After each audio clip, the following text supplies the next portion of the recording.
Hay heridas que no vienen solo de quien grita, humilla o controla. Algunas de las más profundas se construyen en silencio, cuando la persona que debía protegerte decide no ver. O peor aún, decide explicar, justificar o pedirte que entiendas. Porque crecer con un padre o una madre narcisista es devastador. Pero crecer con otro adulto que permite el abuso cambia por completo la experiencia. Ahí es donde aparece una figura de la que se habla menos, pero que tiene un impacto psicológico enorme: el padre o la madre facilitadora. Hola, soy Belvi, doctora en psicología clínica. En el video de hoy hablaremos acerca de las madres y los padres facilitadores y comprenderemos cuál es el origen de su comportamiento. El padre o la madre facilitadora no suele ser quien ocupa el centro del conflicto, no es quien impone, descalifica o exige constantemente atención. Su rol es más sutil, pero no por eso menos dañino. El padre facilitador es la persona que organiza su vida alrededor del otro padre o madre narcisista, como si su eje interno dependiera de mantenerlo estable. Es como un satélite que gira alrededor de un planeta. No decide su propia órbita, solo se ajusta para no salirse del sistema. En esa dinámica, los hijos quedan fuera del centro. Imagina esta escena cotidiana. Un niño intenta expresar que algo le ha dolido. El progenitor narcisista reacciona con irritación o desprecio. En ese momento, el otro adulto podría intervenir, por ejemplo, poniendo un límite o validando la experiencia del niño, pero no lo hace.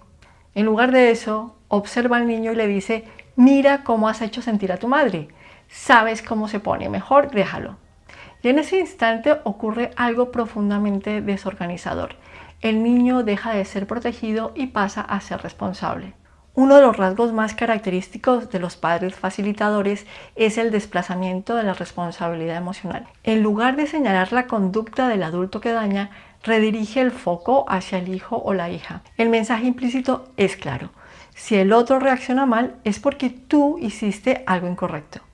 Esto no solo genera culpa, además construye una lógica interna en la que el niño o la niña aprende que debe regular las emociones del adulto para mantener la estabilidad del entorno. Es una carga que ningún niño o niña debería sostener. Otro elemento clave es la inversión de roles. En un sistema familiar sano, el adulto regula, contiene y protege.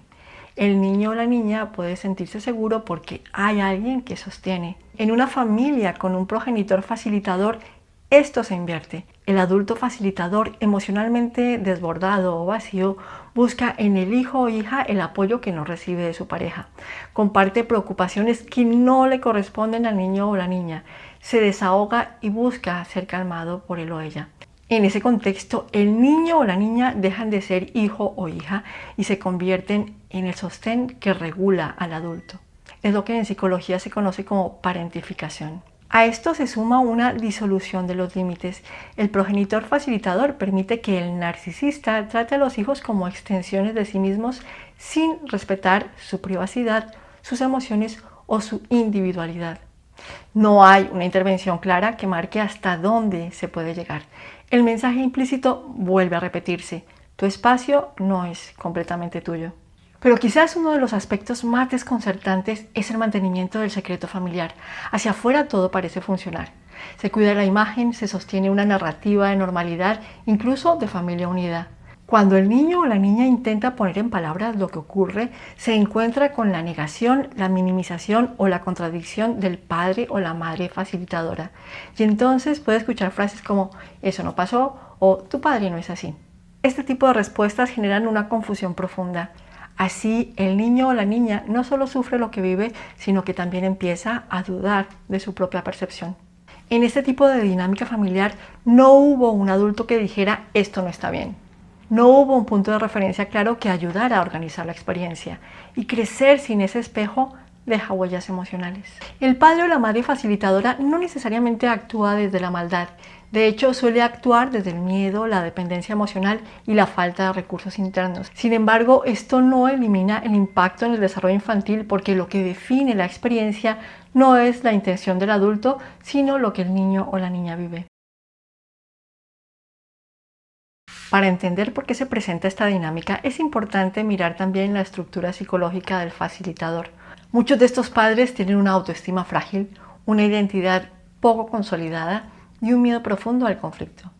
No es raro que también provengan de historias donde aprendieron que confrontar tiene consecuencias negativas. Desde ahí, adaptarse se convierte en una estrategia de supervivencia. Mantener la paz importa más que decir la verdad, y evitar el estallido pesa más que proteger al hijo. Y así, sin necesariamente tener intención de dañar, terminan colaborando con la dinámica de abuso. De hecho, es frecuente que los padres y las madres facilitadoras provengan a su vez de sistemas familiares narcisistas. En sus familias de origen, estos padres crecieron sintiendo que ocupar espacio era un riesgo. No siempre pueden explicarlo con palabras, pero lo viven en el cuerpo, una especie de ajuste constante, como si su sistema interno estuviera calibrándose en función de alguien más. En lugar de moverse con espontaneidad, desarrollaron una sensibilidad fina para detectar qué espera de él o ella la persona que sostiene el control, incluso antes de que eso se diga en voz alta. El psicoterapeuta Alan Rappaport propuso el término conarcisismo para describir la forma en la que muchas personas aprenden a organizar su mundo interno cuando crecen con figuras parentales narcisistas. No adoptan el protagonismo, sino que aprenden a sostenerlo. Es una dinámica comparada a una obra de teatro donde uno actúa bajo el reflector y el otro se encarga de que la función continúe sin interrupciones. En ese escenario, el valor personal no se construye desde la autenticidad, sino desde la capacidad de responder a las necesidades del otro. El aplauso no llega por ser, sino por cumplir bien el papel asignado. Un niño o una niña que crece en este contexto no tiene demasiadas opciones. Si expresar una emoción genera incomodidad en el padre o la madre narcisista, el niño o la niña aprenderá a inhibirla. Si una necesidad es ignorada o criticada, dejará de reconocerla como válida. Si la aprobación depende de ajustarse a expectativas cambiantes, desarrollará una atención casi hipervigilante hacia el entorno. Imagina una niña que llega a casa después del colegio con ganas de contar algo importante. Antes de hablar, observa el rostro de su madre, evalúa el tono de la casa y se pregunta si ese es un buen momento. Si percibe tensión, guarda lo que siente, no porque no sea importante, sino porque el vínculo parece depender de no alterar el equilibrio. Con el tiempo, ese gesto deja de ser puntual y se convierte en automático.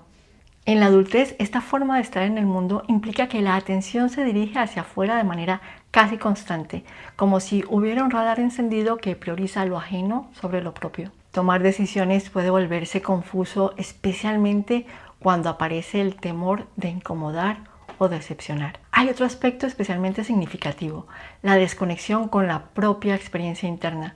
Muchas personas con narcisistas tienen dificultades para identificar qué sienten o qué necesitan en determinadas situaciones.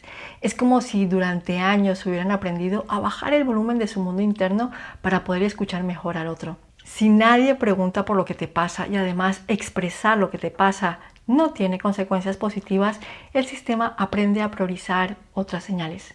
En consulta, una creencia aparece con frecuencia y con mucha fuerza: la idea de que afirmarse equivale a ser egoísta. Esta convicción no surge de manera espontánea, suele construirse en entornos donde cualquier intento de autonomía fue etiquetado como exceso, desconsideración o ingratitud. Desde esa lógica, poner un límite no se vive como un acto de cuidado, sino como una amenaza al vínculo. Quien ha crecido en un sistema familiar narcisista puede llegar a asumir que así funcionan todos los vínculos, organizándose siempre alrededor del otro y perdiendo progresivamente la referencia de sí mismo. Es importante entender que esta asociación no es objetiva, es una huella relacional. Lo más complejo es que ese patrón de facilitación del abuso suele ser invisible para el padre o la madre que lo facilita. Su comportamiento no se percibe como una adaptación, sino como una forma de ser, como una característica de personalidad. Así suelen explicar su comportamiento con etiquetas como soy inseguro o me cuesta expresarme, sin reconocer que detrás hay una historia de ajuste constante a necesidades ajenas. Es decir, que no se trata de identidad, sino de aprendizaje. Las consecuencias para los hijos e hijas, sin embargo, son tangibles. Muchos adultos que crecieron con padres facilitadores no solo cargan con el dolor del abuso narcisista, sino también con una confusión persistente. Mi madre no era mala, mi padre también intentaba ayudar.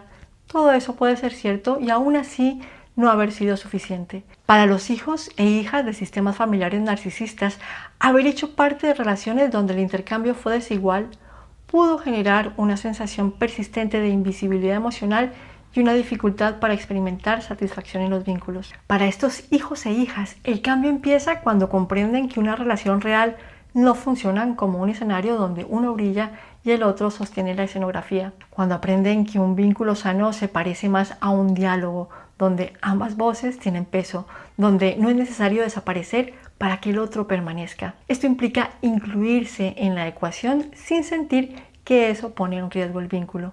Implica además reconocer que tener necesidades no es una falla, sino una condición humana básica, y entender que un límite no es una agresión, sino una forma de definir el propio espacio. Si este video te resultó útil, por favor compártelo y suscríbete al canal. Gracias por estar aquí, nos vemos en el próximo video.